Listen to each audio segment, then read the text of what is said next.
The Modelling Religious Change project derives from several earlier attempts to build computational simulations related to religion. But we're also interested in other dimensions of religiosity, like belief and practice.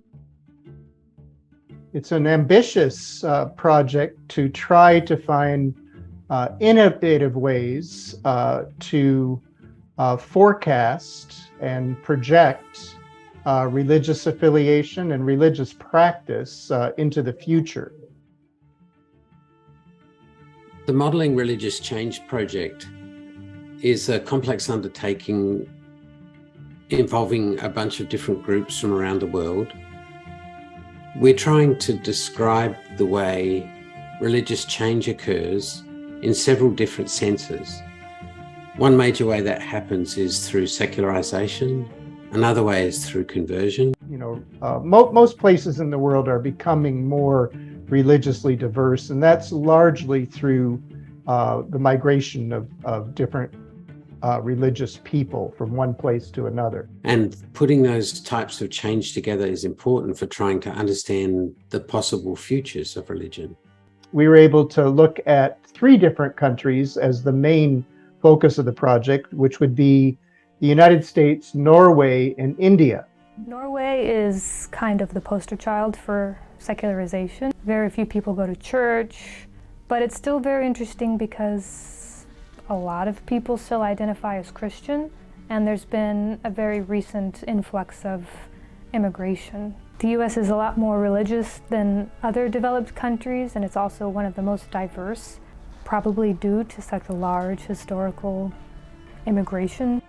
India is a very large and religious population, so it really tests the boundaries and the design of the model. The long-term goal is to create a simulation. We write code and allow the agents to make decisions and insert stochasticity into it, so there's some randomness. These agents make decisions on their own. They have their own goals, as simple or complex as they might be.